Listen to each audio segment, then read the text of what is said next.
Hello, everyone, and thanks for joining us for this very exciting financial social work webinar, Clients, Credit Reports, and Credit Scores. We have a terrific guest with us from Experian. His name is Griffin. He is the Director of Public Education at Experian. He's responsible for Experian's national consumer education programs and supports the company's community involvement and corporate responsibility efforts. From what I've gathered, he goes to a lot of places and does a lot of speaking, so we have a real expert here. He speaks regularly at regional and national financial literacy events and supports various national consumer education initiatives. I'm not going to spend more time on his lengthy and wonderful bio because I think what he has to share with us is far more important at this particular time.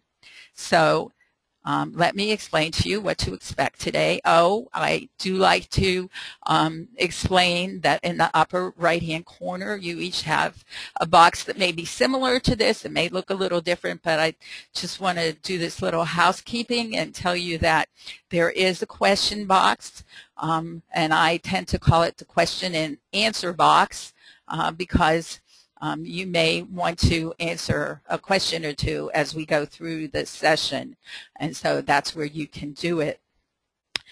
So if you have a question during the presentation, you can go ahead and put it in there, but we will be waiting until the conclusion of Rod's presentation to go ahead and announce our winner and then take your questions. So today's agenda is this: welcome and overview, and then we'll go on and for all of the people who are new to the financial social work community, we'll just tell you a little bit about financial social work that will help you understand why we sponsor these free webinars.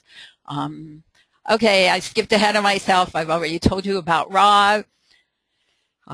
Then he will do his presentation, and I'll just do one slide on this financial social work certification. We'll do our giveaway, and we will answer your questions. So to get started, the mission of financial social work is to help men and women begin the journey to sustainable, long-term financial behavioral change. Our goal is to contribute to personal, professional, and financial change. Additionally, we don't include it on all our slides, but social change also. So what makes financial social work so special? It's the behavioral approach. It is a behavioral model, because until and unless behavior changes, nothing changes. So we focus a lot on behavior, along with the fact that I just want to close this box. It's highly experiential. It is strengths-based, heavily psychosocial. We look at the relationship that people have with money and the thoughts, feelings, and actions that drive behavior, particularly financial behavior.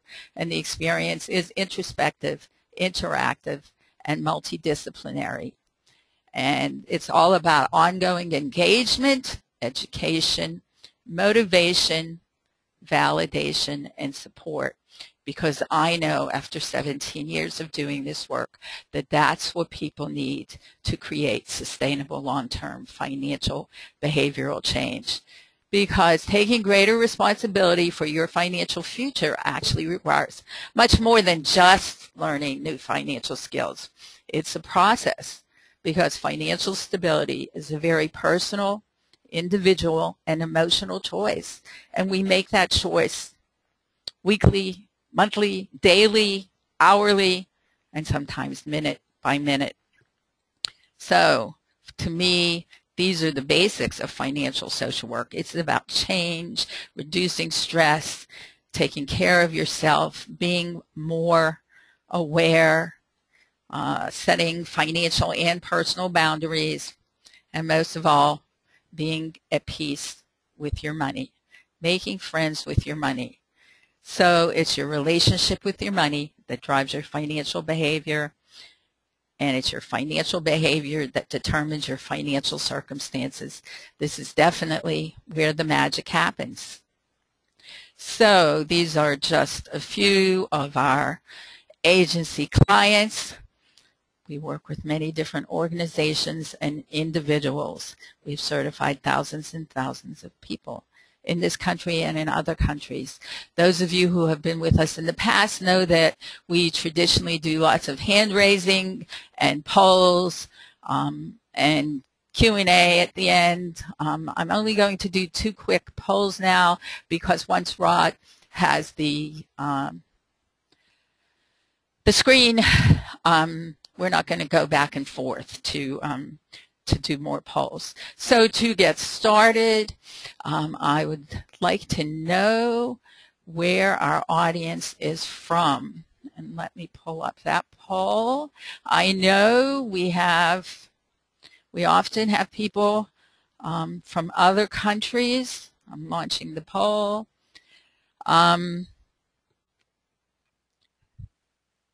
And if you are from another country, feel free to tell us where in that question/answer box. Well, it doesn't look like we have anybody from out of the country today. And we're fairly evenly divided across the country. Good. Okay. Well, we won't spend too much more time on this. 83% of you have voted. Anybody else want to tell us where you're at? No, huh? Okay, I'll go ahead and close the poll. Oh, okay, a few more of you. All right, 86% of you will have to settle for that. I'm going to close the poll and share it with you. So, heavily Southern and Midwest. Well, we welcome all of you.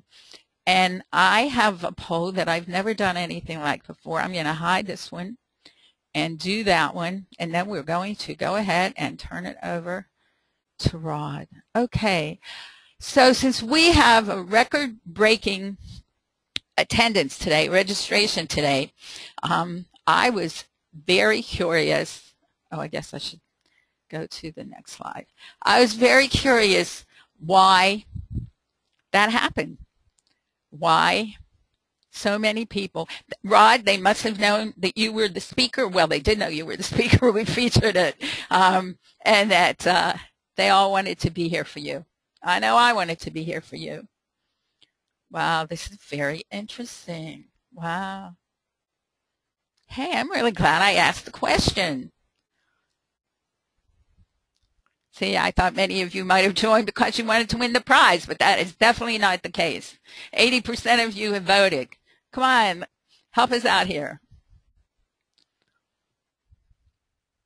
I couldn't decide whether I should give you one choice or you could choose as many as were applicable, but I'm glad I did it this way.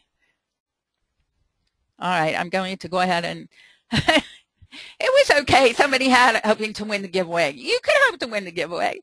All right. So I'm going to count it down and close it and then turn it over to Rod. Okay. 5, 4, 3, 2, 1. And I'm going to close it and share it.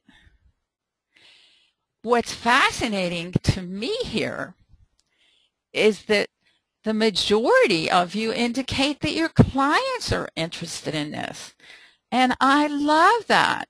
I think that is so exciting. And I certainly appreciate the 16% of you who feel that you always gain something from our webinars. And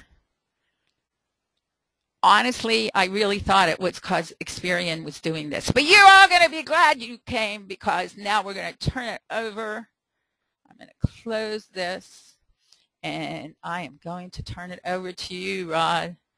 Okay, so I'll introduce Rod Griffin, Director of Public Education at Experian, and I will tell him just how excited I am that he's here. So, okay, it's all yours, Rod. All right, we'll get started. Thank you so much, Rita, and thank you everyone else for joining. And I must say this is easily the largest participation in a webinar I've ever done. So it's extremely exciting, and I greatly appreciate the time you're taking today. I hope I can live up to the bar that Rita has set for me today. I'll do my best. I don't get out nearly as much as I'd like, although I am out quite often, and I'm finding that webinars and using technology to help share information with people has been very beneficial, and very helpful. What I want to talk about today is really fundamentals of credit reporting and credit scoring, what people need to know to make sure that they can manage their credit well, will have the credit scores they need to get the credit they want and need when they need it. So I want to cover the fundamentals of what we're all about as a credit reporting industry, what our national credit reporting system does, and how scores work. Before I start, I do need to read this disclaimer. It's something they like me to do. It sounds like I won't be able to say anything after I've read it, but I promise I don't tell anybody, but I'll largely ignore what it says anyway. The purpose of this presentation is to help you better understand credit reporting and to provide general information about how you can manage your credit report so you can get the credit you need and want. For legal reasons, I cannot discuss issues specific to your personal credit report. I cannot advise individuals about how to improve their personal credit report or scores, meaning if you were to ask me, how do I get 10 more points, I can't tell you that, and you'll understand why as we go through the presentation. And I cannot submit disputes regarding your personal credit report on your behalf, but I'll also explain how you do that in that process. Information regarding our policies and procedures is current as of the date of this presentation, but they are subject to change over time. So now that I've made my lawyers happy, let me give you a sense of where we go from here. When I talk to people about credit, one of the things I discover is that they often, particularly people who are just beginning to use credit, don't really understand what it is or how it works. So to give them a sense, and I try to have a sense of humor in a webinar. It's a little bit challenging. I promise I won't do anything more about Star Wars, but here's what I try to say here. When a person begins to use credit, it's not a right that you have. It's a privilege that you earn. You decide how you're going to use credit, whether you'll use it well or use it poorly. You can decide whether you want to turn to the dark side of credit, like Darth Vader, and get into trouble and have difficulties with the debts you have, or you can decide you want to be more like Luke Skywalker and be a Jedi Knight of credit and use it as a financial tool that can help you be more successful in life and have financial resources that you otherwise might not. And that's where I'll leave Star Wars for the day. But I think it's an important thing for people to understand that credit isn't a right that we have, but it's a privilege that we earn. And if we do use it well, it can be very, very beneficial. The other thing that I learned in talking to people over the years is that they don't understand what it is in terms of their responsibilities, even at the most basic level. So as I talk to you today, I know that you have clients and you're counseling people, so I want to share how I talk to consumers about credit and how I help them understand what credit reporting is and what credit is. I think it's important first to lay the groundwork around credit itself before we wade into credit reporting. So when we begin to talk about credit, of course, we're talking about obtaining goods and services and then paying for them at a later date under agreed-upon terms. It includes obvious things like credit cards and mortgages and auto loans and other types of installment loans like retail loans or charge cards, things like American Express where you're required to pay the balance in full each month, things we're all familiar with. But today we're also seeing an increasing group of what we think of as credit-like arrangements that are beginning to appear more and more frequently and beginning to play a bigger role in lending decisions and also in credit reporting. We're beginning to look at things like service contracts for cable television or cellular telephone service or landline cellular telephone service or utilities like gas and electricity or even rent and rent payments. Those things today are being considered as part of your financial obligation. They're much more credit-like, and we're beginning to see them appear and be reported to the credit reporting agencies as well, particularly rent, which I'll talk about at length in just a few minutes. The thing to understand about credit from an individual standpoint is that the way you use credit demonstrates your financial trustworthiness. If you manage your credit well, it will show potential new lenders that you are financially trustworthy, that they can loan money to you and you'll repay it. So it's important to think of credit as a tool, as a resource that you have, but also to remember that it's not just the things we normally think about when we talk about credit either.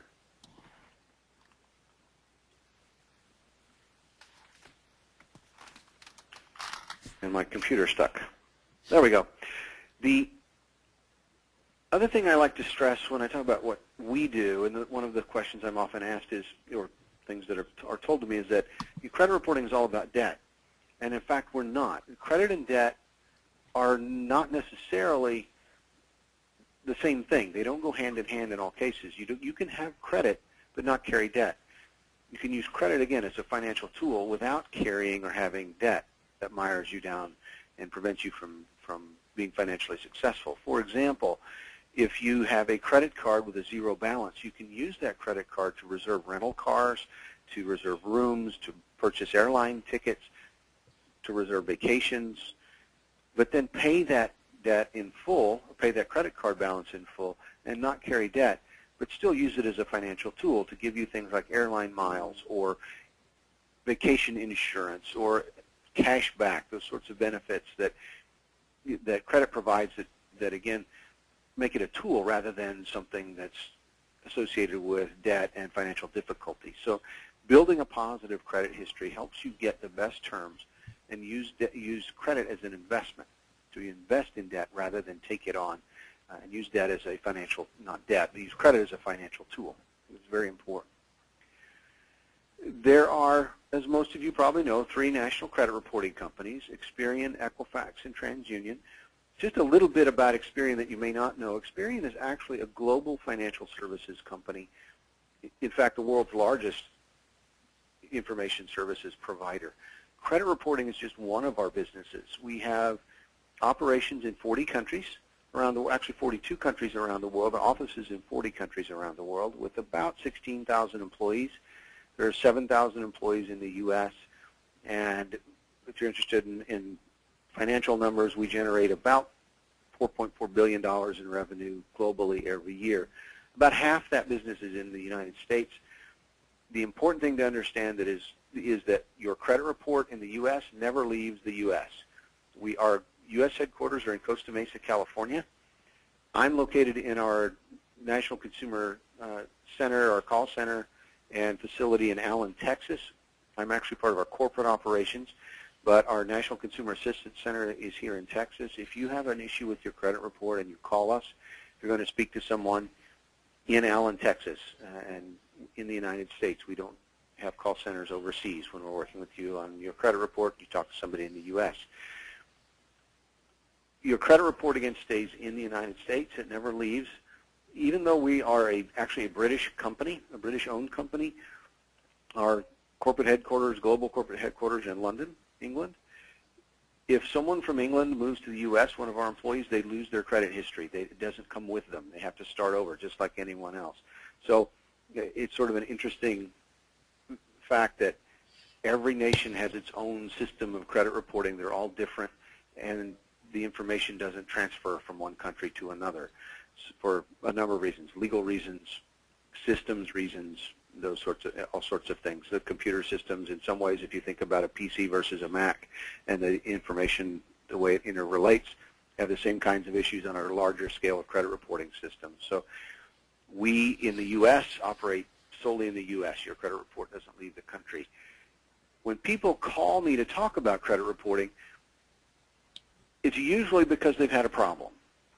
And that's unfortunate because in most instances, people have their credit report reviewed and used as part of the application process or part of a business transaction, and they aren't even aware of it. The transaction's approved. You get the credit you need or the service you need, and you move on, and it's completely seamless. And that's the way it should be. Our national credit reporting system ensures that credit in the U.S. is lower cost than anywhere else in the world, that instant credit is available, that if you move from Los Angeles to New York, your credit goes with you. You don't lose it. You don't have to start all over again. It makes credit available for a widespread uses, everything from, for example, if you're moving into a new home, you can purchase the home, you can purchase the furniture that goes in the home, the new carpeting, the curtains, the car in the garage. just about anything that you can purchase, you can use credit to make that purchase. So that's made possible by our national credit reporting system. Perhaps most important from a consumer perspective, and easily the thing they think least about, is that your credit report is an account management tool. Everyone should get a copy of the credit report at least once a year and know what's in it. It's free, and you can't do anything about it until you have it.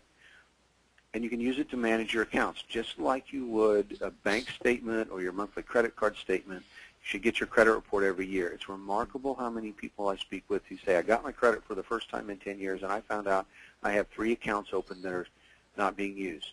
Or I realized that I have an outstanding balance that I need to pay. So it's a tremendously valuable account management tool that you should use and utilize.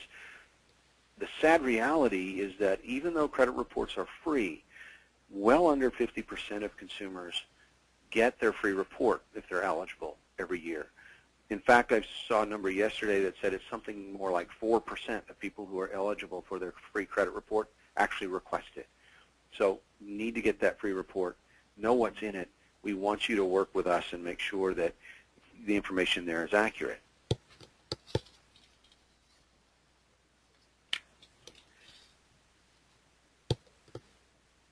The credit cycle itself is pretty simple, and it's important, I think, to understand where credit reporting fits in that cycle and how it happens.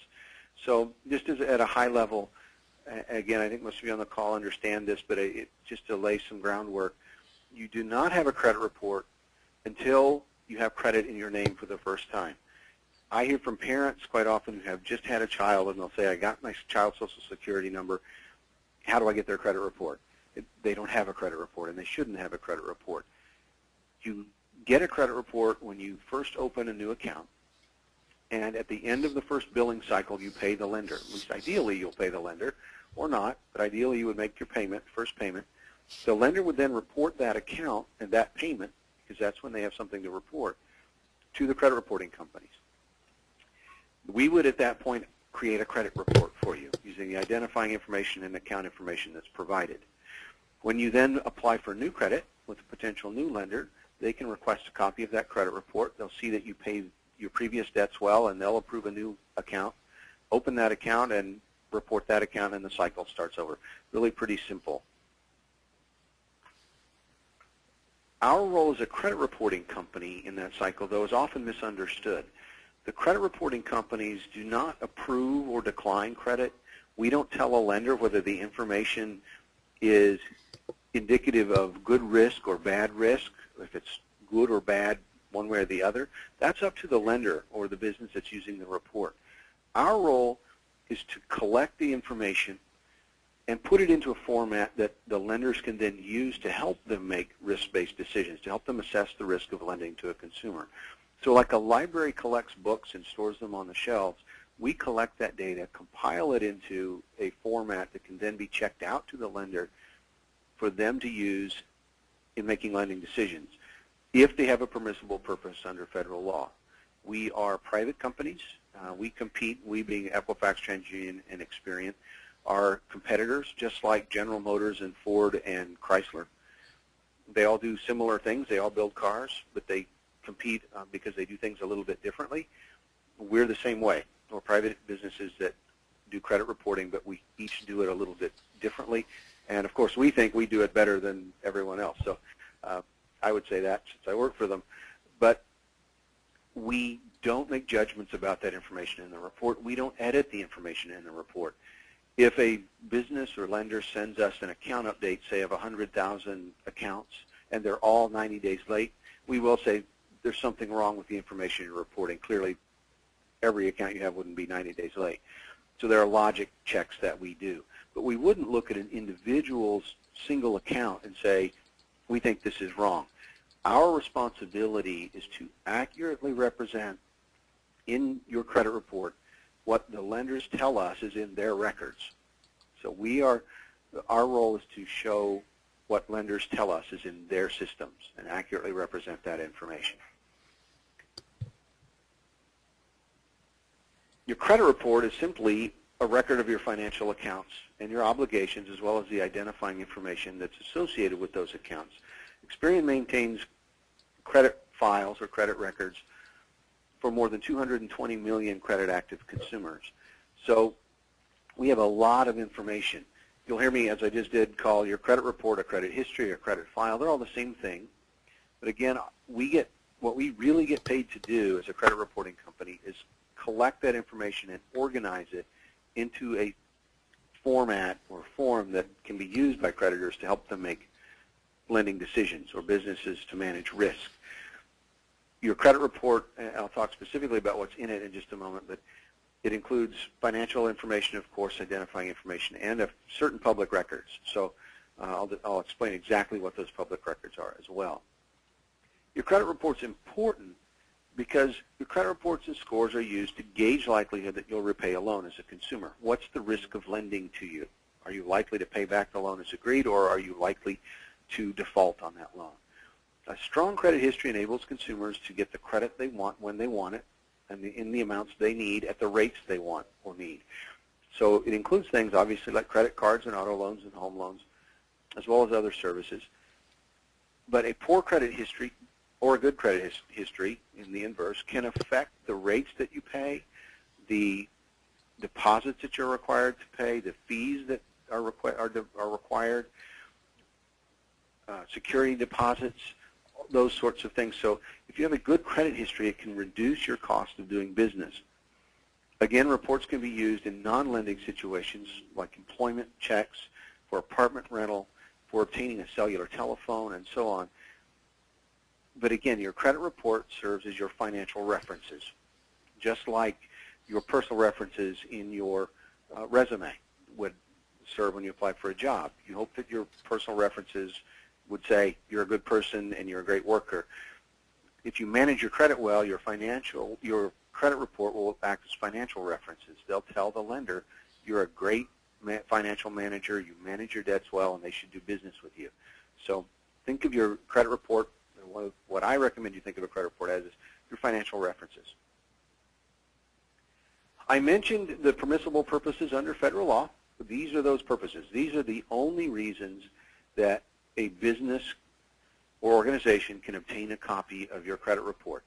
And most of them make a lot of sense just on the face. Others maybe not quite so much. But to open manage credit accounts, obviously, to make pre-approved offers of credit. I hope everyone on the phone has received offers of credit, pre-approved offers. That means you're managing your credit well, and you should be proud.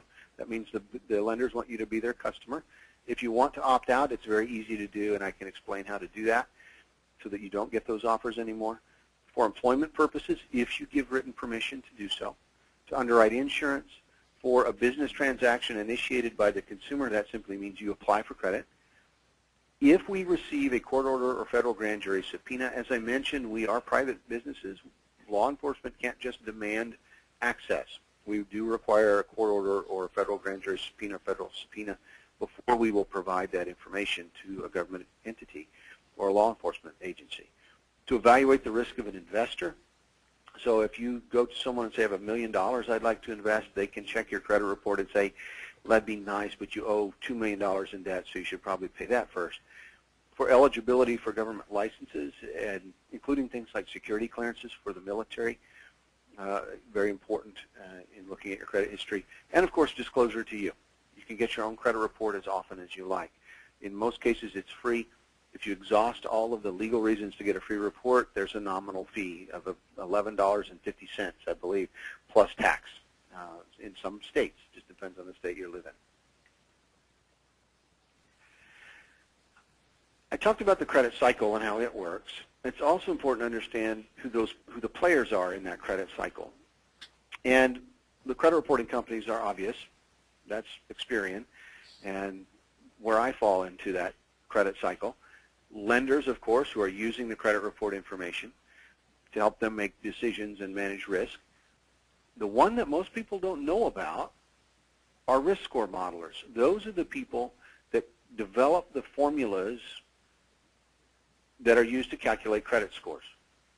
So there are people like VantageScore, which I'll talk a little bit more about VantageScore later, FICO, I assume all of you have heard of FICO, Experian Decision Analytics. We have a credit scoring business that's separate from our credit reporting company. And a number of others as well. They develop the formulas. The formulas are actually proprietary to the modelers. The credit bureaus don't know what those formulas or those algorithms are. So I'll talk about where scores come from in just a bit. And, of course, the government, federal and state governments. Actually, there was even a county in one state at one point that had some regulation around credit reporting.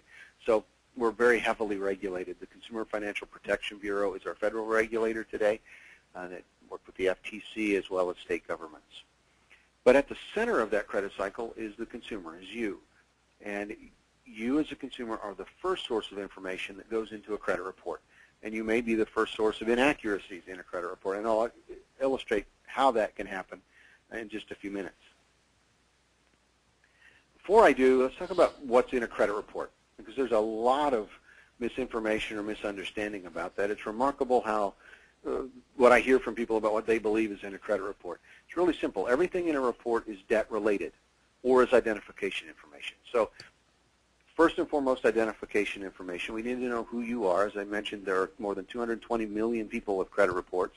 And believe it or not, there are people who have the same name that you do. So we rely not only on name, but on your name, but also your address, current and previous, Social Security numbers that are reported to us, date of birth, and so on. Every piece of identifying information that's reported to us, we utilize to help match our credit information to you and make sure that you have the right information in your credit report and have a full and complete credit report. Employer listings are considered identification. Your employers that are listed in your credit report are not intended to be an employment history. The reason for that is employers are only reported to Experian when you apply for new credit. So it's quite possible today for a person to, say, purchase a car and have that car for 4 or 5 years or 6 years, and during that time change jobs 2 or 3 times, but never apply for any new credit.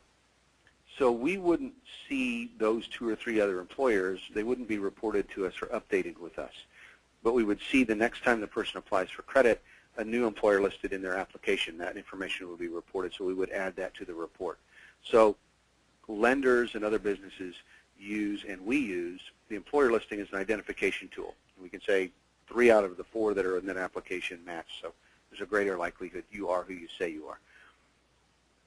Account information, of course, is the heart of the credit report, that it will include any type of credit agreement you may have.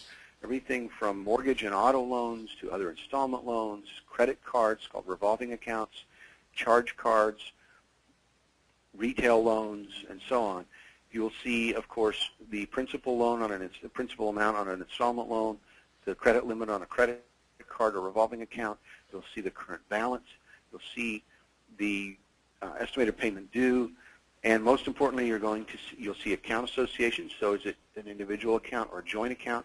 Most important, you're going to see whether that account payment is on time or if it's late, and if it's late, how late that payment is. Is it 30 days late or 60 days late or 90 days late, and so on. An important thing to understand about the term late is that from a credit reporting standpoint, an account is not late until you've missed a full billing cycle. That's why we list it as 30 days or 60 days or 90 days. So if your due date is today and you got the check to the creditor tomorrow, a late payment would not appear on your credit report. A late payment will not appear on your credit report until you've missed a full billing cycle or a full 30 days. So if your due date's today and you don't make the payment, we wouldn't have a late payment appear in your credit report until the due date next month and you still haven't made that payment. So you have to miss a full 30 days before a late payment appears in your report or a full billing cycle. Public record information is also part of your credit report, all debt related. There are only 3 types. Civil judgments, so if you're sued and you lose, you owe a debt through the court, that can be part of your credit report. Tax liens, if you fail to pay your taxes on time or at all, or not in full, a tax lien could become part of your credit report. And bankruptcies, if you declare bankruptcy, of course, it's debt related, that can be part of your credit report. Those are the only public records that you would see in your credit history. Rent payment history, it can be part of your Experian credit report. Positive rent payment history. So if you're making your rent payments on time, I'll explain how you can work with your landlord to report that to a credit reporting company, to Experian, and why that's been extremely beneficial, we believe. Inquiries, of course, are part of your report. Inquiries are simply a record of who has looked at your report or requested it. There are two types. There are what are often called hard inquiries, which are the result of your application for credit. So if you apply for credit, a hard inquiry would appear in your report. Hard inquiries can affect lending decisions because they represent potential new debt that doesn't yet appear in your report as an account. So there's an unknown debt out there that represents some risk. So the effect is minimal on credit scores, but the inquiry can affect decisions because there's an unknown debt. However, that's typically very short-lived and very small, because in a month or two, when that billing cycle comes around, they are going to either report a new account for you, so we know what that new debt is, and the lender can see that, so the inquiry no longer represents risk. It's that account that's important. Or there's no new debt, no new account, and the inquiry doesn't represent new debt, so it doesn't represent risk. So the effect on scores is minimal for inquiries and declines very quickly. The reason inquiries, I think, get so much attention is that because federal law says if an inquiry affects credit scores by even 1 point, they have to be listed among the risk factors. So in the industry, we refer to them as the 5th factor, because usually you get 4. The last factor, the least important, will always be inquiries. An inquiry alone will never be the reason a person is declined for credit. There will always be something more important. And we can talk about that later. If you have questions, I'll be glad to answer them. But I don't worry too much about inquiries. There's a lot said about them, but it's really a minimal impact. The second type of inquiry are called soft inquiries. They include things like pre-approved credit offers, getting your own credit report, inquiries for employment or insurance purposes, account reviews by your existing lenders, things for which you either aren't applying for credit or didn't request that your report be accessed. But you need a full and complete record of who has looked at your report, so we list those inquiries on your credit report. They're not shown to other lenders or other businesses. They only appear in your personal report, so have no effect whatsoever on lending decisions or credit scores. I'd also mention mortgage loans and auto loans. When you apply for a mortgage or an auto loan, it's recognized that you will apply at multiple lenders to try to find the best rates. So you'll see multiple inquiries from lenders for a mortgage application or for an auto loan. Credit scoring systems recognize that and treat all mortgage loans or all auto loans as a single inquiry for the purposes of calculating that score. So they have essentially eliminate any impact on scores so that you can search for the best rates. So you don't have to worry about shopping for mortgage loan rates or auto loan rates affecting your score. So that's addressed in the systems. You will, however, see an inquiry for every single lender that looks at your report in response to that application, because you need to have a record of who's looked at that report. The last thing you'll see in your personal credit report when you get it directly from Experian are dispute instructions. I'll tell you how to contact us if you find something that's inaccurate. And I'll talk about the dispute process in just a moment. Rental payment history, as I mentioned, is something new to the credit reporting universe. We've been reporting rent data now, positive rent data. We don't report negative information as yet. Positive rent payment for about 3 years. We found that 96 million of 300 million U.S. residents rent. Rent payments were not on credit reports before. We also found that 64 million U.S. consumers have insufficient or no credit history, and a very large percentage of those people are renters. So what we found was people who had no credit history but otherwise managed their finances very well and would be good credit risks were excluded from entering the credit marketplace because they had no credit history, but reporting rent would help them break out of that cycle of payday loans or high-cost rent, title loans, those sorts of predatory lending. And they were stuck there because they had no credit history. By including the rent payment information, we found that 87% of consumers who previously either had no credit history or very little credit history became scoreable using the Vantage score. So they could get a credit score. A large percent of those individuals, if they had scores, improved those scores. So we found that by including rent, it enabled people to break out of that cycle of high-cost predatory lending and gain access to the more traditional system that help them become more financially successful. So we've been very happy about the results of that new program. If you have clients who are interested in having their rent reported, or if you're interested in having rent reported, it's not difficult to do. You can contact Experian, go to experian.com/buildcredithistory, and you'll see detailed instructions for doing that. You'll need to work with your landlord or your apartment management company. We work with two organizations, ClearNow and William Page, who help report that information. And it works for anyone, whether it's a landlord with a single unit or a 10,000-unit apartment complex. So speak to your landlords and have them report that information. If you don't have access to other kinds of credit, it can be a great way to begin rebuilding and restoring your credit history. If you find something when you get your credit report from Experian that you believe is inaccurate, you should absolutely dispute that information. Get in touch with us. To do it, it's pretty simple. You need to get that report, though, directly from Experian. That's where most people go wrong. Don't get the report from a lender or from some other service, from some other business. You know, if you subscribe to a credit monitoring service, that will work. But get the report directly from Experian. Go to annualcreditreport.com or somewhere else and get that report. It will have a toll-free telephone number, a mailing address, and a website. It will have a report number that you'll need to share with our representatives so that they can pull up exactly the information you're looking at. They'll be able to help you walk through that report and make sure we take care of any issues that you have. You can dispute online, by telephone, or by mail. Keep in mind that when clients dispute information, they need to be specific. They should tell us, that account's not mine, or I was never late on that account, or that account is fraudulent. It's important to be very clear as to what the issue is. Once you've submitted that dispute, we need to allow 30 days for processing. However, most disputes are completed within 10 to 14 business days, often within just 2 or 3 days, because we're able to use a secure, encrypted, automated system to transmit data. We now provide every single document that the consumer provides to us to the lender. We'll scan them into our systems, and it goes with the dispute. So the lender gets every piece of supporting documentation that's sent. If you dispute online, you can actually upload that documentation yourself and include it with your dispute. So the documentation goes with the dispute as well. Creditors then, if they change your credit history in response to that dispute, must notify every other consumer reporting agency that they reported that information to.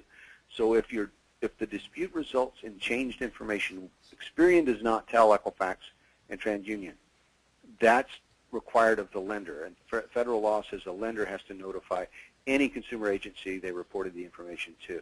The reason for that is only the lender knows where they reported it, and therefore they need to make that update. I recommend that if you have information changed as a result of a dispute, that you get your credit reports from the other national credit reporting companies to make sure the change is there too, and follow up with them, just to be sure that things happen like they should. If you disagree with the results of a dispute, we encourage you to add what we call a statement of dispute. A statement of dispute is simply that. I disagree with the results of this dispute, and here's why, and I'll let you explain exactly why. We strongly encourage people to add that dispute. It lets you tell your side of the story. We discourage what we euphemistically refer to as statements of excuse. For example, one that I heard from a person once was, well, we went to Tahiti and I forgot to mail the check and I want to put that in my report. And he said, probably won't be helpful. The lender's just going to say, hope you had a great vacation. I need my payment. So statements of that sort, if it's late and it's legitimate, that kind of statement isn't going to be helpful. But statements of dispute are very important.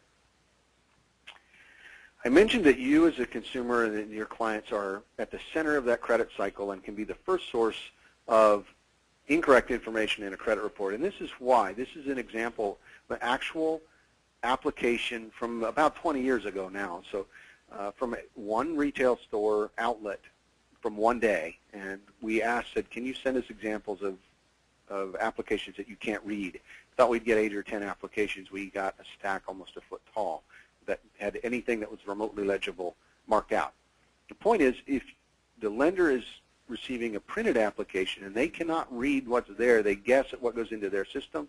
If they guess wrong and misspell your name or have the wrong social security number, the wrong address, that will be what's reported to the credit reporting company. So print neatly and be thorough and complete. Same thing's true if you're applying online. If you're filling out an online application, make sure that the information you enter is accurate, that the form is thoroughly completed, and that there aren't any typos, that sort of thing, and that you're consistent with the identifying information you use. Always use the same name, for example. People have nicknames instead of using their given name. I recommend you use your full given name that's on your birth certificate, but nicknames, just pick one and always use it. It helps ensure that the information in your report is accurate. Probably the second most common question I receive is, how long does that bad stuff, the negative information, stay on my credit report? And this is how long. Open accounts in good standing can remain indefinitely. In good standing means there's no derogatory information, no late payments or anything associated with the account. If they're open and in good standing, being paid, they can be on your report indefinitely. Closed accounts that have no late payments or other derogatory information associated with them remain 10 years from the date they are closed. So we keep the good information longer than the bad information. Late payments or missed payments remain 7 years from the original delinquency date. The most important date in your credit report. The original delinquency date is the date the account first became delinquent or late and was never again current. So if you miss a payment today and you catch up again and bring it current next month, 7 years from today, that late payment would be deleted. If you're late today and late again next month and you never catch up and the account is charged off as a loss and then it goes to a collection account, the original debt and the collection account will be deleted at the same time. Collection accounts are also deleted 7 years from the original delinquency date of the original debt. And that's a matter of federal law. Collection agencies must report the original delinquency date to the credit reporting companies from the original account. Other dates in your report have no bearing on when it's deleted. So the most recent activity date, the most recent update date, the most recent payment date may be in the report, have nothing to do with when information is deleted. You can make payments, you can work with the creditor. It's not going to change when that information is removed from the report. The civil judgments remain 7 years from the filing date. Chapter 7 bankruptcy remains 10 years from the filing date. Chapter 13 remains 7 years from the filing date because you repay a portion of the debt under Chapter 13. Unpaid tax liens and paid tax liens remain 10 years from the filing date, and inquiries remain for 2 years from the inquiry date. As I said, while they're on the report, they really have no impact after a matter of a few months because there'll either be a new debt or there won't, but they're there as a record for you.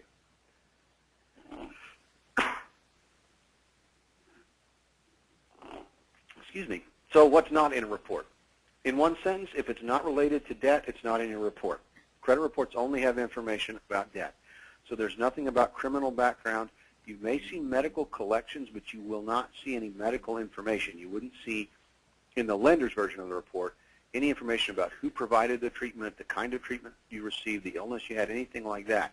In your personal report, you will see the name of the medical collection company or the hospital because you need to know who that is and how to contact them. So you might see that, but lenders would not. There's nothing about buying habits or transactions and transaction data. There's nothing about what you buy. We would just see the account type and the lender and the balance, for example, or changes in your balance on a credit card. There's no bank account or asset information. There's nothing about savings accounts or checking accounts or CDs or IRAs or 401ks or income. Not part of a credit report. And the one where if you were looking at me now, I suspect a lot of you would roll your eyes, but credit scores are not part of a credit report. I usually say that 3 or 4 times. Credit scores are not part of a credit report. They're actually a separate process, and I'll explain that in just a moment. In the interest of time, I'll just hit on a couple of these key subjects, key myths, the ones that we most hear about. So touching on the corners, when paid, the bad debt goes away. It doesn't. The account's updated to show that it's been paid, but it's still going to remain on the credit report for a period of time.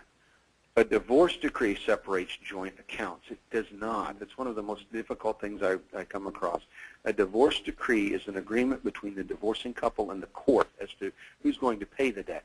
It does not change the contract or break the contract with the lender.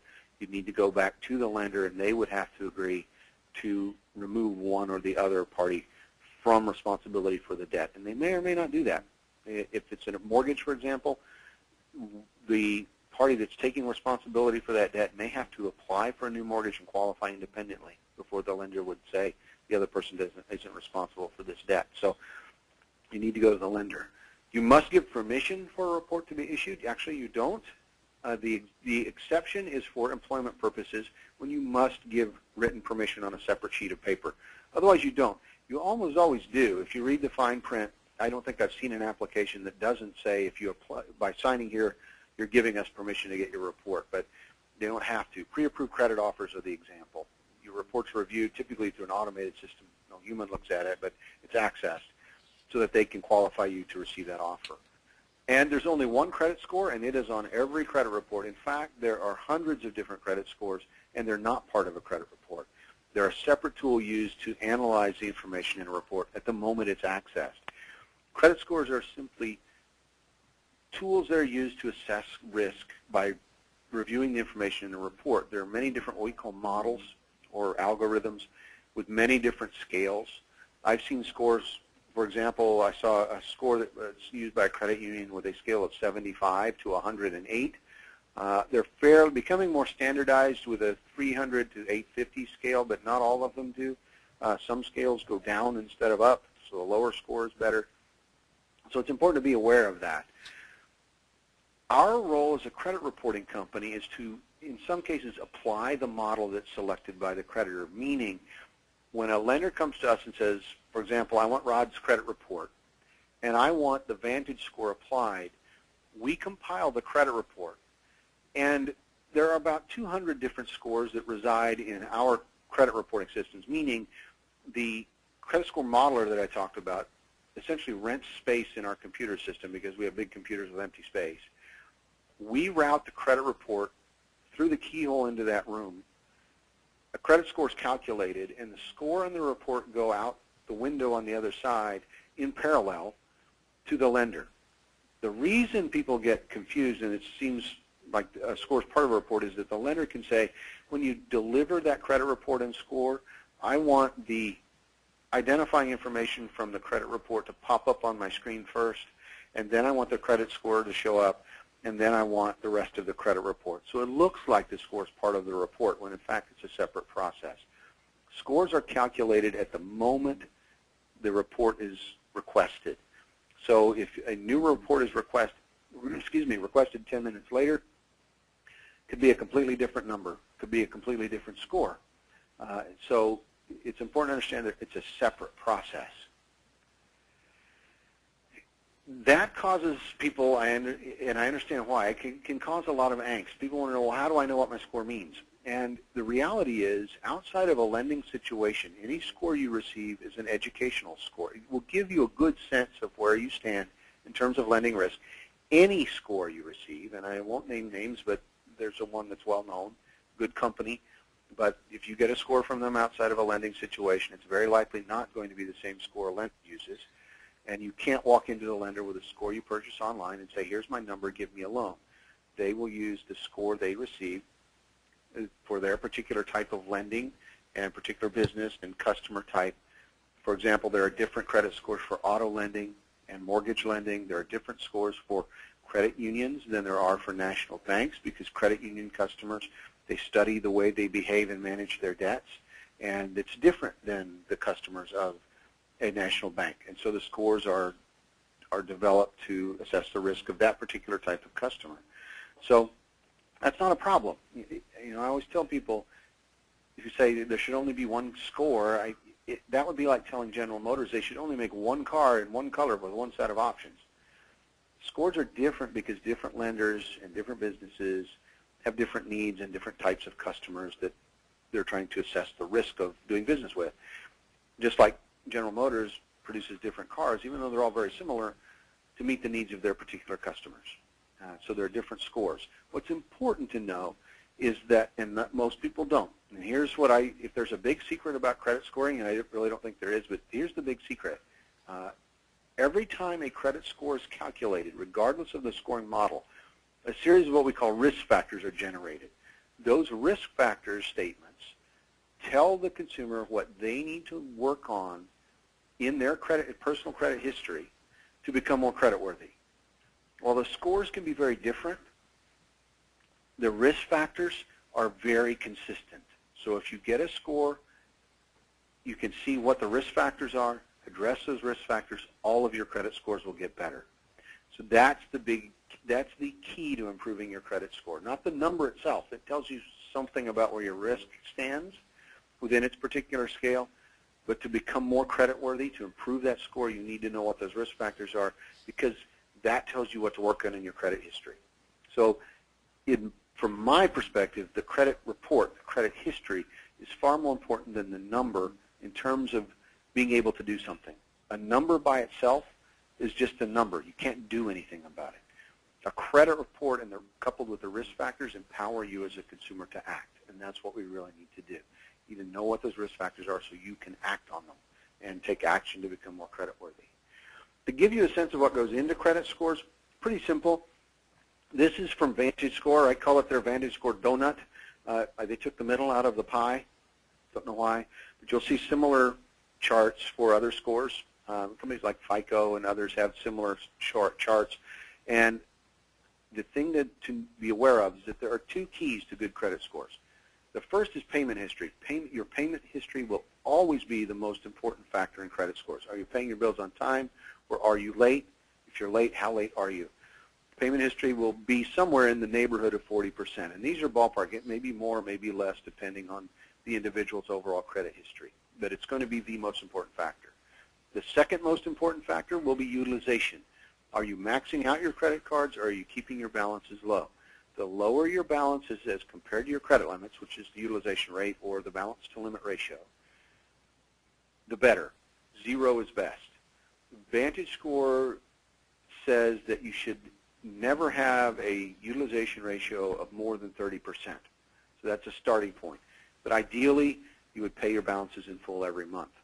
VantageScore also, in their pie chart, breaks out individual balances. So you may have a low overall utilization rate, but if you're maxing out one credit card, that can also have a negative impact. So you need to keep your balances low on all of your cards, and it will look at both your overall utilization and your individual utilization. So it's important to know. If you pay your bills on time, keep your balances low, everything else that follows falls in line automatically. Because the next thing they look at are behavior over time. What's your depth of credit, meaning what kinds of credit do you have, what mix of credit, how long have you used credit? So that's the history part, the length of time. You can't just say, I want 5 years of credit tomorrow. That develops over time. Recent credit behavior is the next most important thing. That's looking at things like, have you had late payments within the last few months, or are they well in the past?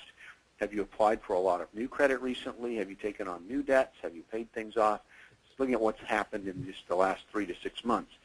And then it looks at available credit, meaning things like installment loans and your overall capacity in addition to your revolving accounts and other debts. So that's what goes into a credit score. You'll see the same kind of charts, same kind of percentage breakdowns. And again, as an individual, maybe higher, maybe lower, but that's roughly what it will be. The bottom line is, if you pay your bills on time and you keep your balances low, your credit scores will take care of themselves. So that's the key to credit scores. Pay your bills on time, keep your balances low. Another way that VantageScore looks at or recommends that you look at credit scores and what affects them, of course, payment history, as well as the percent of credit limit used, and age and type of credit are the two most important things. And then your balances on other accounts and so on down the line. So, excuse me, same thing applies. Pay your bills on time, keep your balances low. That's sort of my mantra.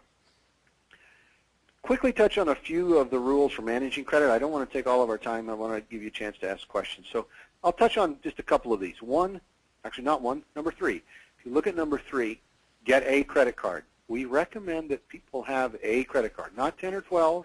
1 or 2 will do, but get a credit card, because credit cards have a greater impact on scores because of the free will, if you will, associated with them. You decide how much you're going to charge each month, or how much you're going to pay each month. Are you going to max out the card or just use a small percentage of the limit? Are you going to pay in full, or are you going to pay just the minimum, or somewhere in between? So it gives a better sense of how you make borrowing decisions.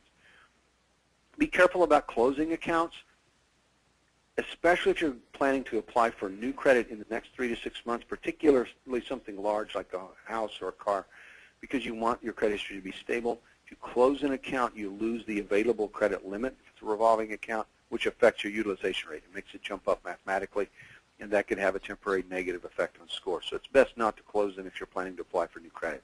If you're not, you need to look at your overall financial picture and decide whether or not to close accounts. Generally, what I tell people, and this is my opinion, not necessarily those of Experian, but if you have an account, you aren't using it, you don't want it, and you're not applying for new credit, I would close it. I don't worry about the utilization rate. I don't let scores drive my financial decisions. Scores alone should never drive your financial decisions. You need to look at your overall picture. Time is incredibly important. Credit scores look at behavior over time, not just how things are today. So even though your accounts are now current and have been current since yesterday, doesn't mean you'll have great scores. You need to see that you're going to keep them current over time.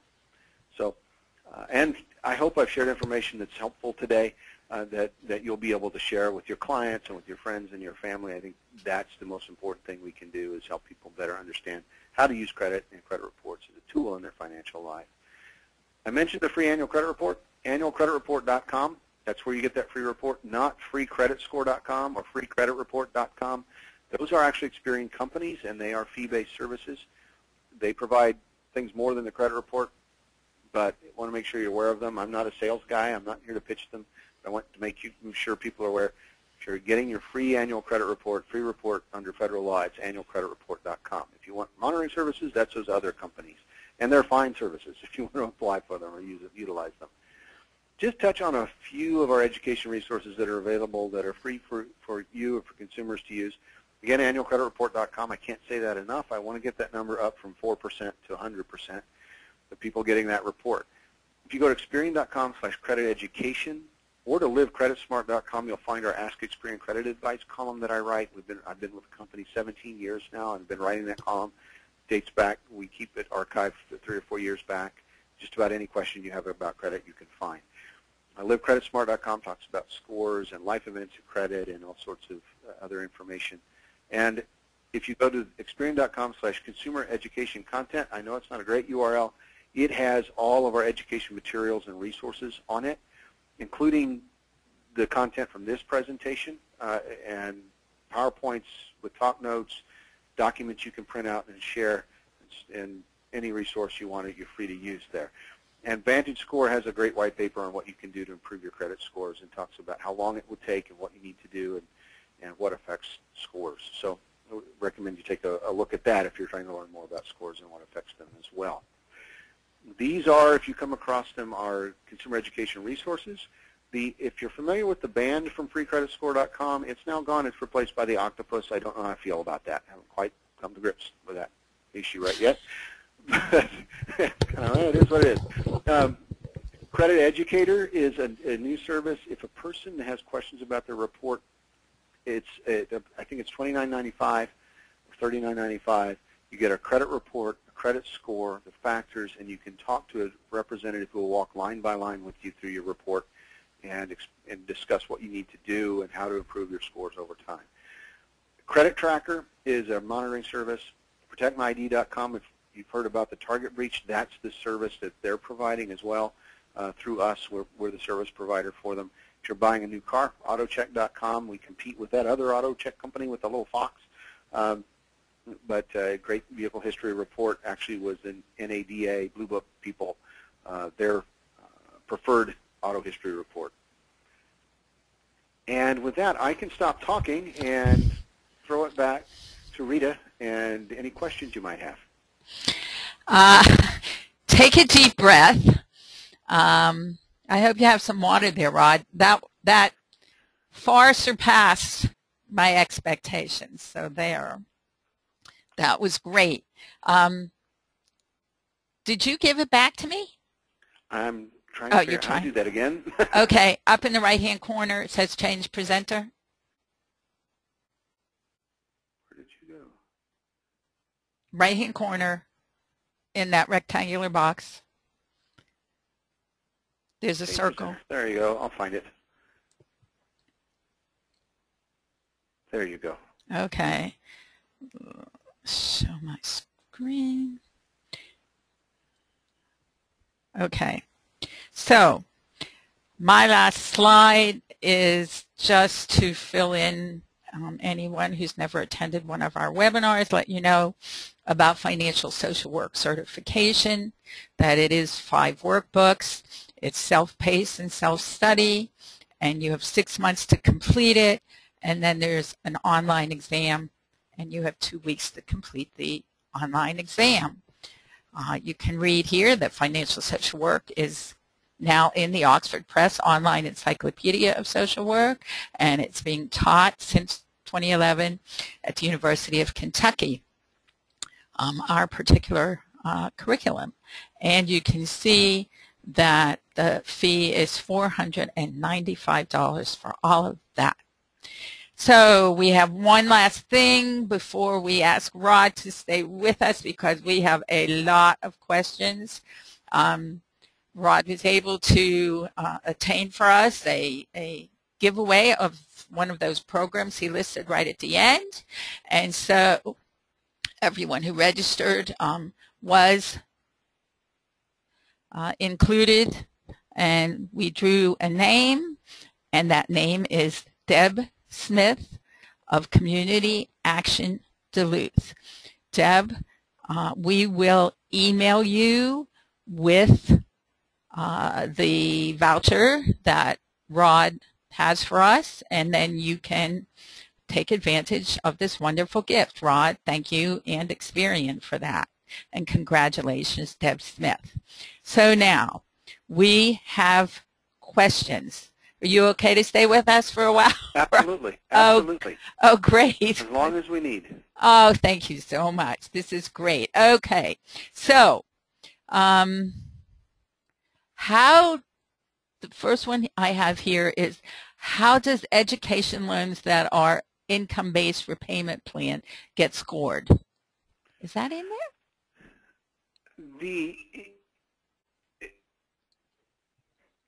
If it's a loan that's being reported, the payment plan itself wouldn't affect how it's being reported. So it would appear just like any other installment loan.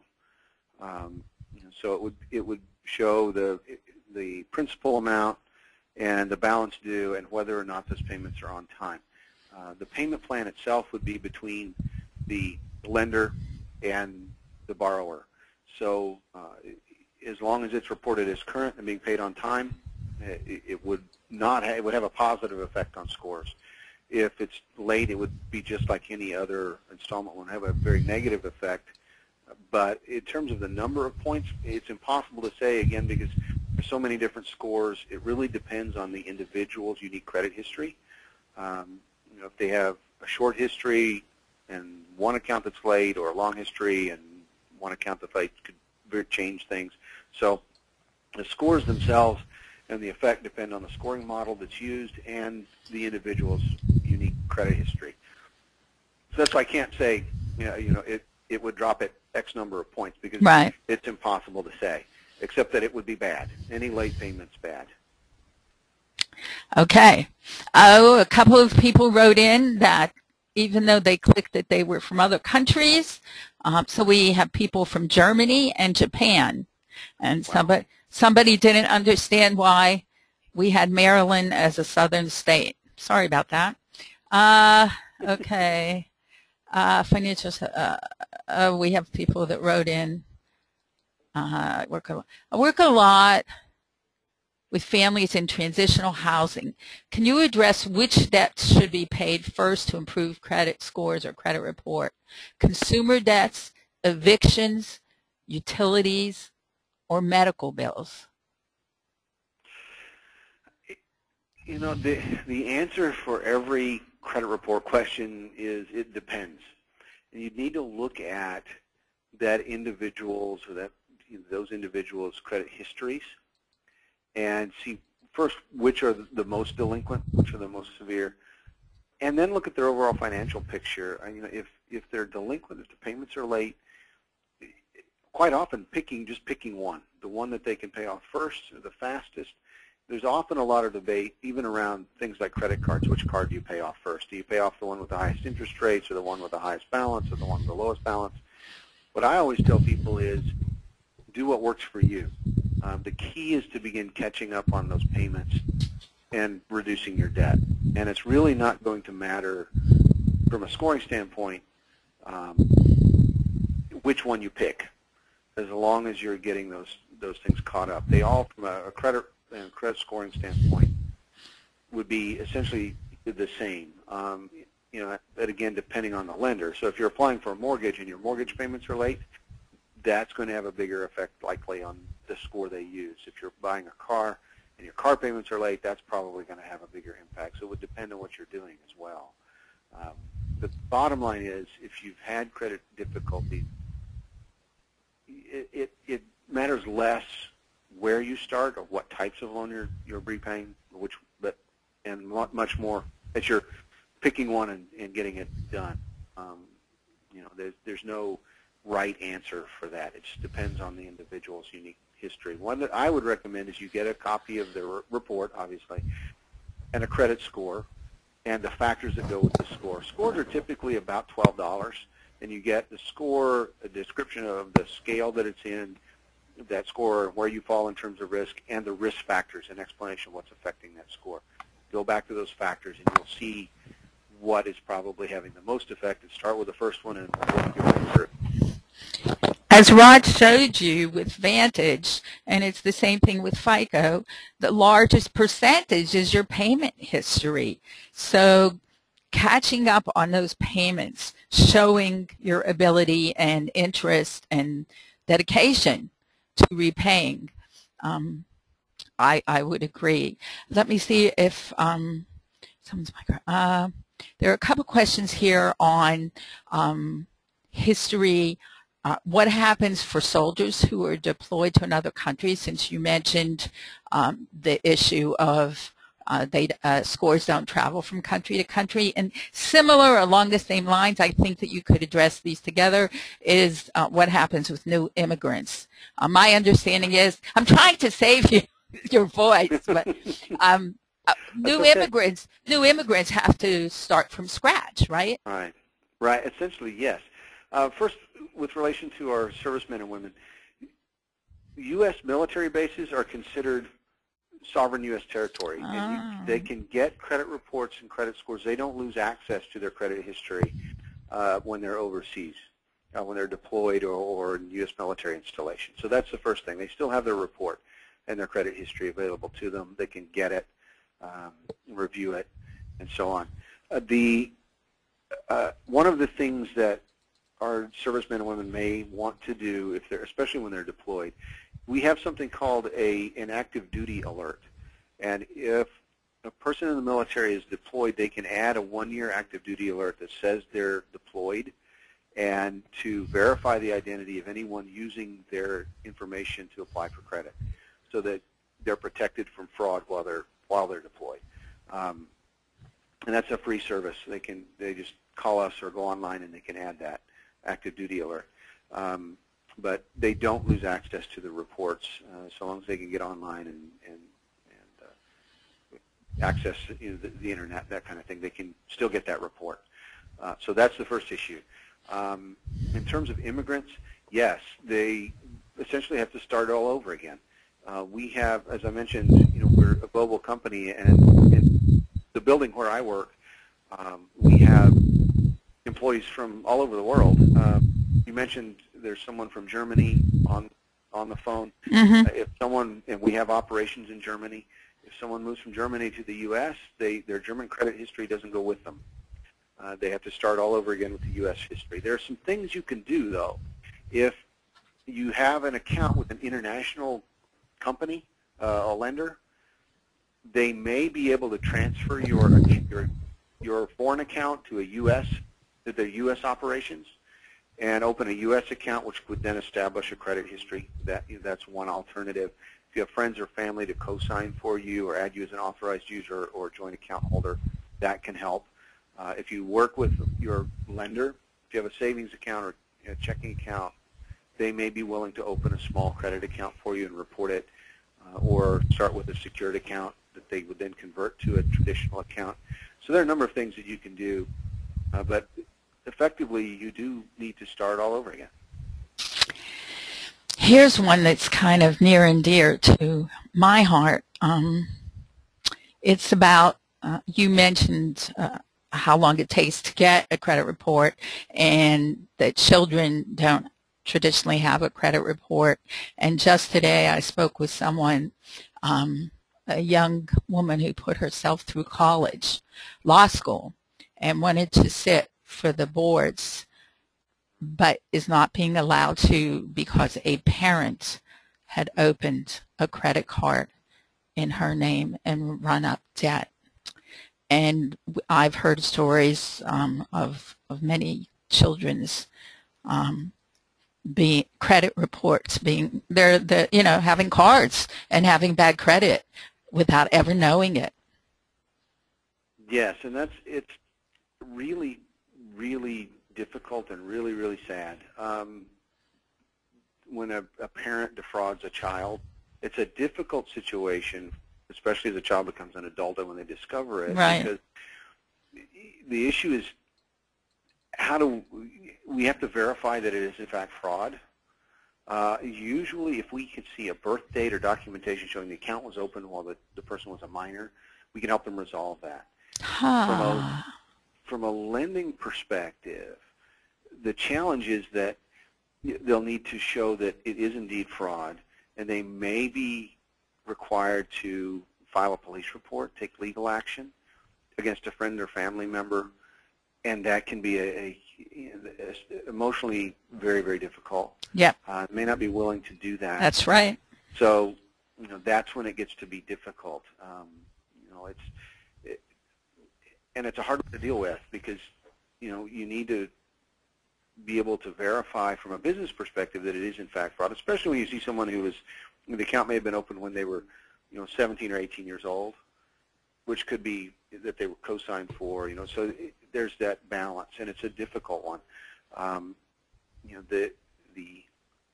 hesitate to use the word best, but the thing that will make it the clearest path to resolving it would be to file a police report, and then be able to submit that report. If you do that with us, we can add a security alert, and we can begin to proactively remove those accounts.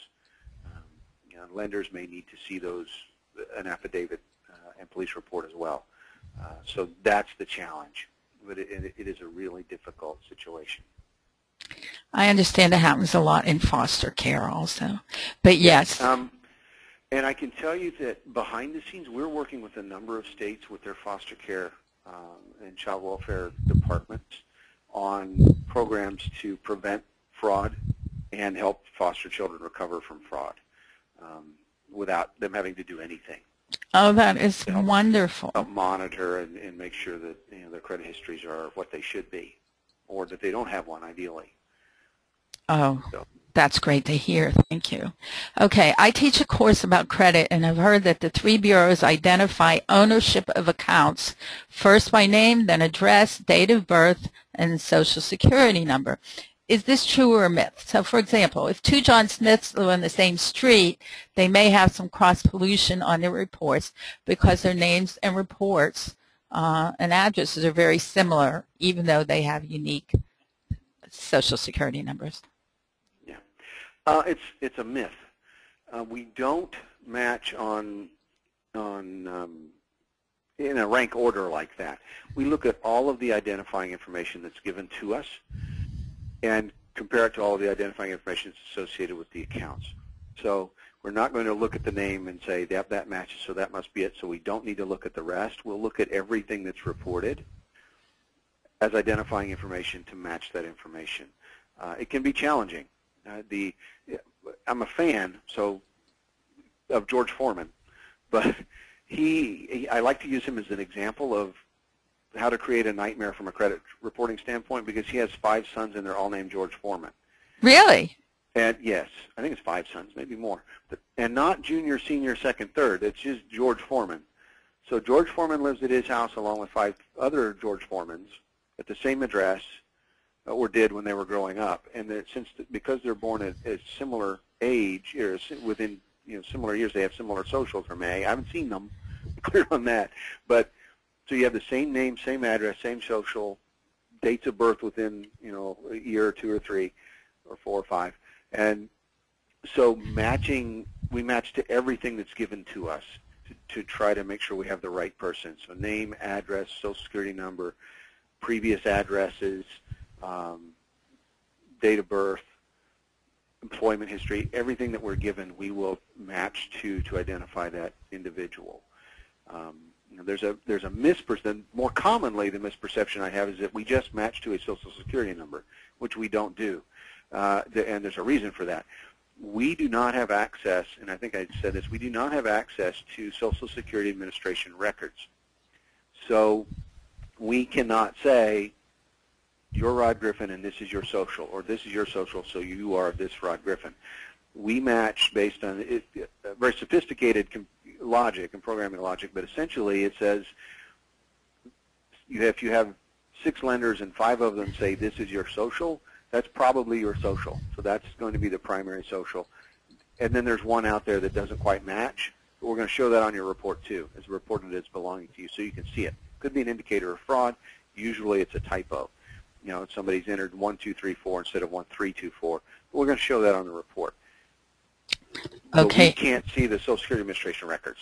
So we don't match to just the social or any one piece of information. We match to everything. Okay, thank you so much. There are a lot of questions, but I really feel that you answered many of them as you progressed. So I'm kind of skipping those, but there's quite a few here about that shopping for loans. Like, is there a time period? Because you said that those are like bundled. Is it 30 days for a mortgage and 14 days for a car? Do you have to ask to have them combined? Is it 14, 21, 30 days? A lot of people had questions on that. Yeah, as a rule of thumb, if you're shopping for a mortgage loan or auto loan within a 14-day period, so submit those loans applications within a 14-day period, they'll be counted as one. And that's automatic. You don't have to do anything. The inquiries are coded, for lack of a better term, to show that they're for a mortgage loan or an auto loan.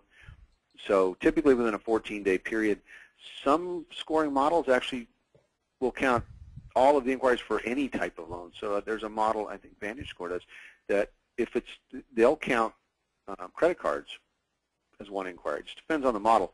But for most of them, it's mortgage loans, auto loans, and it's within a 14-day period. Some throw in weird things like it's a 14-day period within a rolling 30-day period, which gets confusing to me. I can't keep track of where is it rolled to, but 14 days is the rule of thumb. Okay, then there's a number on the rental part that you discussed. So let me combine them. People wanted to know if TransUnion and Equifax also include the rental date, if there's a fee to the property manager or firm or landlord to have to report those, and if there's a cost to clients for reporting the rental history. First, TransUnion and Equifax do not at this point. Experian is the only one who's doing that. VantageScore incorporates the payments into their scoring model. And VantageScore is used by lenders and others, just like other scores. If you shop at Kohl's, VantageScore is their primary score. So I have people say, well, it's not the main one. Well, actually, it's used in conjunction. I believe 8 out of the 10 largest banks are using VantageScore as well in conjunction with other scores. So it's out there. So rental payment does help. There is a nominal fee, and when nominal, I mean it's actually very low. And there are ways to address that. If you're a single unit tenant, landlord, you may just say, I'll add $10 a month to your rent, or $20, whatever it would be, and you can pay that, or the landlord can pay it outright to report that information. But there's a fee just to manage the reporting of that information, but it is very nominal, and depending on size as well. Larger are going to have a larger membership kind of fee, but yeah, there's a small fee, and you can work it out in different ways. Did I miss? What did I miss? something No, else? no, I think you're good. That's it. I'm just start making payments on it. Oh, here, yes, I was thinking of this one. I've heard that if you start making payments on a collection and then don't finish the payment plan, that starts the 7 years all over again. That's true, right, Rod? No, that's absolutely false. That's absolutely false. If they did try to do that, they would be violating federal law. The collection agency, you cannot reset an account because someone starts to pay. What the law says is they must carry over the original delinquency date and report that original delinquency date from the original account to the credit reporting company. So that collection account will be deleted at the same time, 7 years from that original delinquency date, as the original debt. And they cannot change that. If they change that, they're violating federal law, they're violating our contracts with them, and we will cut them off. And I've been involved in a couple of instances where we have done exactly that. We found out they were trying to change things and caught them at it and said, you're not reporting to us anymore. So, yeah, so no, they cannot leave that clock. Wow. Okay, I learned something new just now. Is it recommended that you do not pay off all your debt? That way you do show payments in full on time every month? Is there a certain amount they want to see? Some financial institutions recommend one purchase on a credit card. Does it have to be more than $10 or $50? Yeah. No, with credit reporting, what will happen is, in most cases, the balance that shows in the credit report is the balance that's on your billing statement. So whether or not you pay it in full is not going to affect, is not a factor in the sense of the question. In other words, the best thing you can do is pay your balance in full every month. You'll still show a balance. The only way to have a zero balance showing in your credit report is to pay the balance in full and then not make any charges for an entire month so that a zero balance is reported, and then make sure you pay before the billing cycle ends so that there's a zero balance reported. But that's good from a credit scoring standpoint. The lower the balance, the better. The lenders may want to see activity to make it worthwhile from a business standpoint for them to have the account open and on their books. I've actually had lenders call and say, we're going to close your account because you're not doing anything with it. And it's costly for them to maintain those records, send out the billing statements when there's no charges being made, comply with all of the regulation around that account and reporting. So, if you're not making a charge now and then, they may want to close the account, and I've done that. I don't worry too much about that because it's not doing me any good to have the account, and it's costing them money. I'm not a, quote, good customer for them, not a profitable customer. There's no dollar or cent amount, no magic number to have as a balance, either as a percentage of your limit to carry or the number of accounts to carry. But to have a good score, and speaking of credit cards, one credit card will do, maybe two. Pay them in full every month, and you'll be fine. Make a small charge and pay it off. They just want to see activity. Okay. Question on the recent Target incident and asking about fraudulent activity affect individuals' credit rating. Rod, you didn't mention pulling your credit score or your Advantage or FICO with regard to identity theft. Well, a score doesn't tell you anything about identity theft. Well, the report would tell you. The report does, right. Yeah, and that's what I always tell people, and the report is what you want to see. People get really obsessed with the number, and it's the report that's really important because that's what the number represents. You have to change the report. So getting your report at least once a year is whether or not, if you have no concerns about fraud or ID theft, anything like that, get your report once a year just to make sure everything's okay. With regard to the Target program, you can get a free year of what happens to be Protect My ID, which is Experian's credit monitoring service. It's a great tool for making sure that nothing's happening with your credit report. I've heard people say that it doesn't do any good because it didn't prevent the fraud, and that I saw one piece that said, the horse is out of the barn, so it doesn't help. Right. And what I tell people is that they wouldn't make a very good farmer then, because the farmer is certainly not going to let the horse run off down the road. He's going to do everything he can to get the horse back in the barn and make sure it stays there. And that's what the monitoring service helps do. It alerts you if your identity and information is stolen and someone uses it to apply for new credit or something's happening, so that you can act on it and stop it. Ideally, nothing would happen, but it's a tool to help get the horse back in the barn, basically. And to alert you if somebody's trying to let him out. And it's free. So this is one of those, they never pass up a freebie. So you have access. But, in my perspective, monitoring services are a good tool for a lot of people because they're concerned about fraud. They're managing their credit histories. They're working on improving scores. It can be worth investing in. For a lot of us, getting a report once a year, checking it at no cost, is sufficient, and it just depends on your circumstance and your personality and what you're trying to do financially.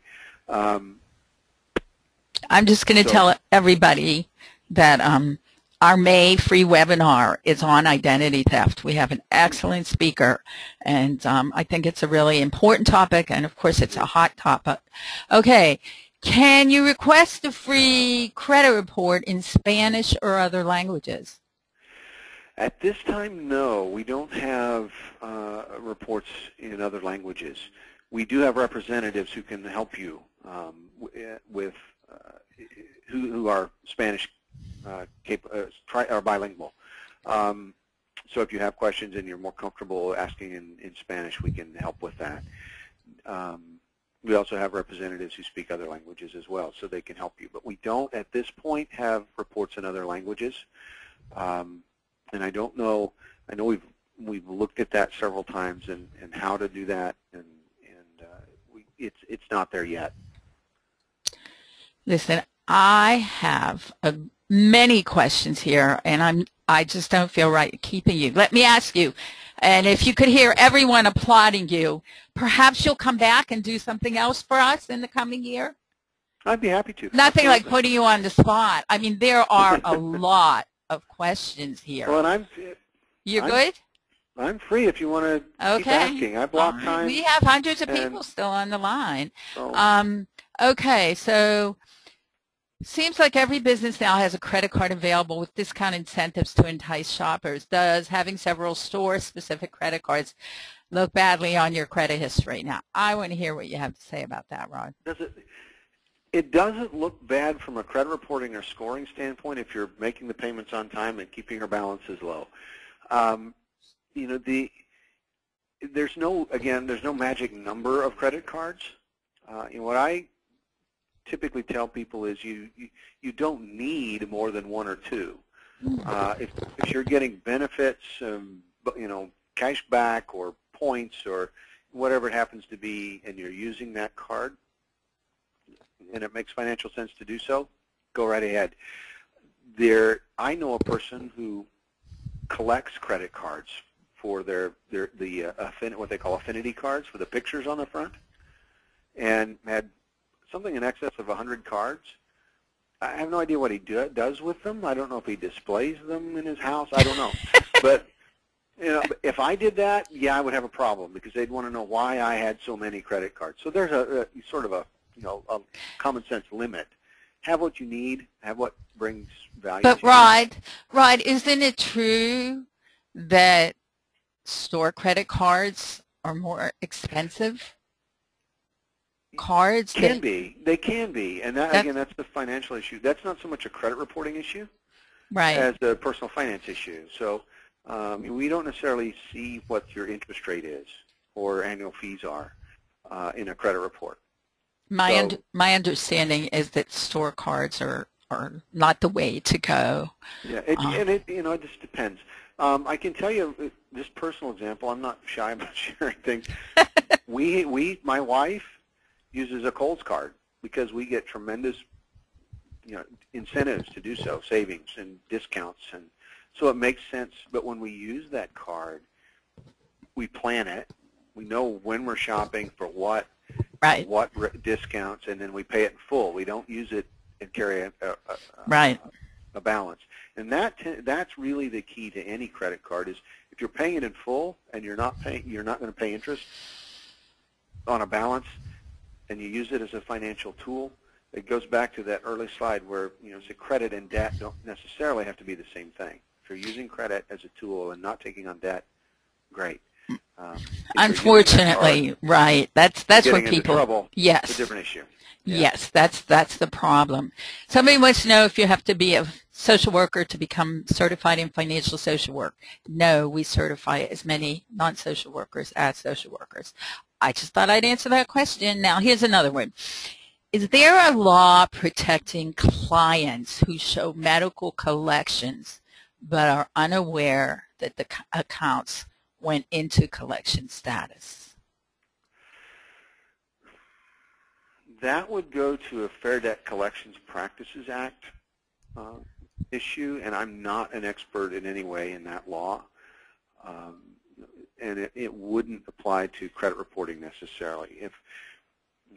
If a lender says that that account should not be in existence, take it off, we take it off the report. So I can't really speak to that.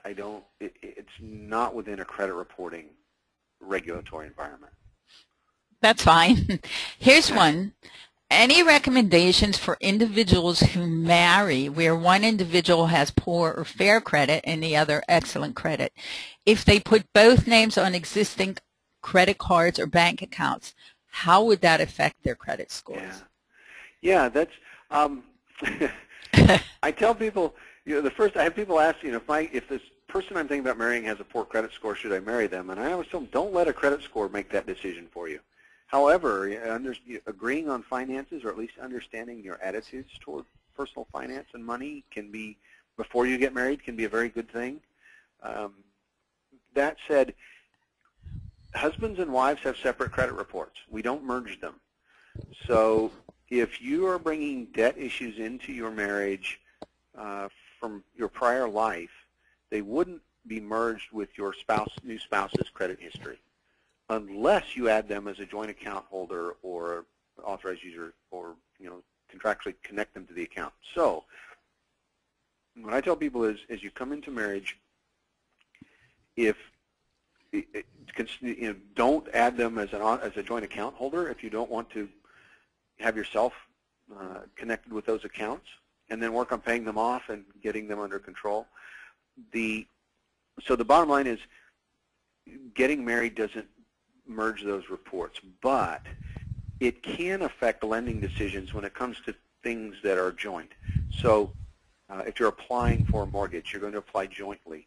So that previous credit history on your new spouse's report will affect that decision, even though it's not part of your credit history at this point. So it's always a consideration, but it's not going to cause your credit history to suddenly become terrible or you to have poor scores. It's just what happens when you're applying for joint credit. So, well, I can tell you that there is now a dating service, an online dating service. Did you know that? You knew that? The scores are part of the. Where you share that information before meeting the person. Go ahead. Yeah, I'd say we have a weekly, what we call, if you're on Twitter, we have, as you happen to see your slide, it made me think, we have a weekly credit chat on Wednesdays at 2 o'clock Central, 3 o'clock Eastern, noon Pacific. And if you want to jump in, that's one of the things we've talked about is, if you're single and dating, when do you share your credit reports, and when do you share credit scores, or should you? It's a fascinating conversation to listen to, and I'm thankful I'm happily married. You and me both. Listen, I have been, tweeting your credit chats, and that's great information for everybody. And I've had more than a few clients that have said, following a divorce, that they would never, ever get serious with someone without knowing their credit report and score. And some of the stories they've shared have been understandable why they would not do that. Yeah. Okay, what happens to a charge-off? Is it true that the amount that is owed may be pursued by collection agencies, but if never paid, never truly goes away, even though it may no longer be listed on the credit report? There are a couple of issues there. When an account's charged off, it can be sent to collection, and then there can be an attempt to collect. At 7 years after the original delinquency date, we're going to remove it from the report, and it can't come back.